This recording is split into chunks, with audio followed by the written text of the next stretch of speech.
So we talked about the interpersonal communication model, the 4 barriers, 4 noises that can happen. But now we have to realize interpersonal communication is irreversible. There's no undo button. Knowing that there's no undo button, we have to be emotionally intelligent. We have to have high EQ, emotional intelligence. Because communication can get very heated. Arguments, not listening, not paying attention, blaming others, reacting just based on your emotions. This is emotional hijacking. If you have a child, younger sibling, think about them overreacting to certain things, having emotional outbursts. So they don't have high EQ yet. I don't know, high EQ yet, which is emotional intelligence, not to confuse with IQ, okay? We talk about EQ here. And they happen on a personal level, which is the competence level, and on a social level. Social level is their surroundings, people surrounding you. Personal is just you. 2 phases from recognition to regulation. Recognition on a personal level is self-awareness, being aware of your own emotion, and then regulation is to regulate those emotions and not overreact, but manage your emotions. Talk about that for a second.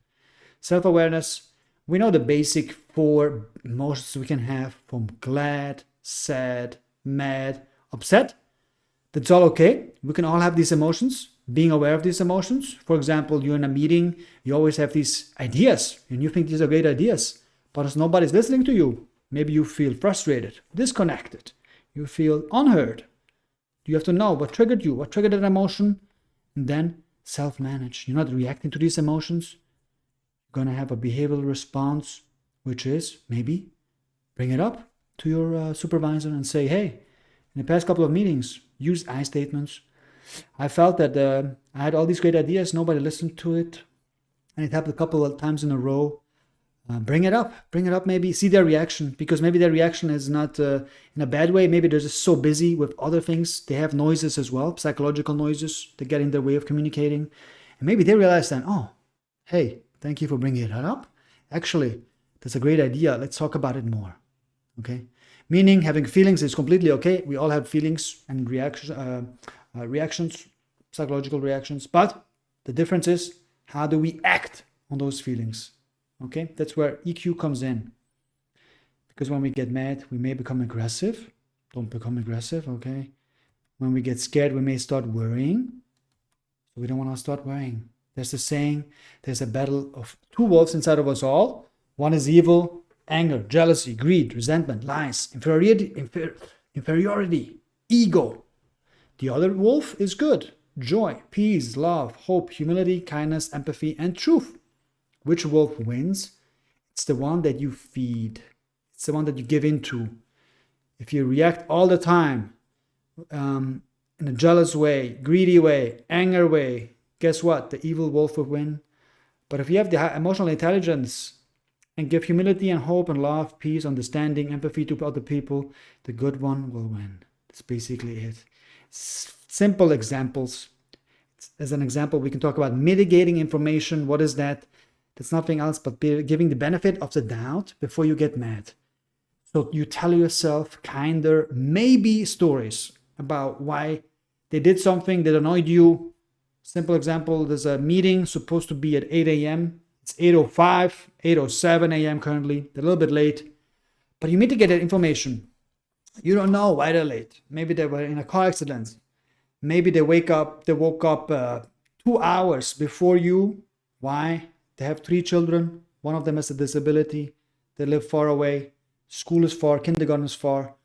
And it's just everything happened in a bad way. Maybe they had something happen. So you mitigate information. You want to start off the meeting in a positive way. Don't put them against them, but say maybe, oh, are you okay? You a couple minutes late, everything okay? Instead of saying, why are you late? And blaming the mother.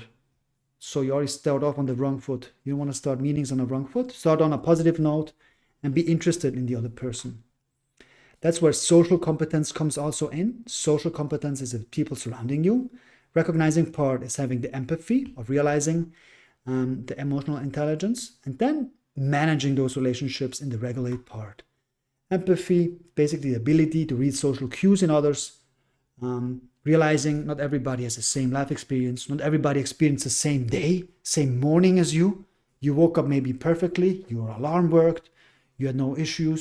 Other person maybe overslept a bit, had the night before terrible sleep, maybe the coffee spilled on their shirt, so they start off on the wrong foot.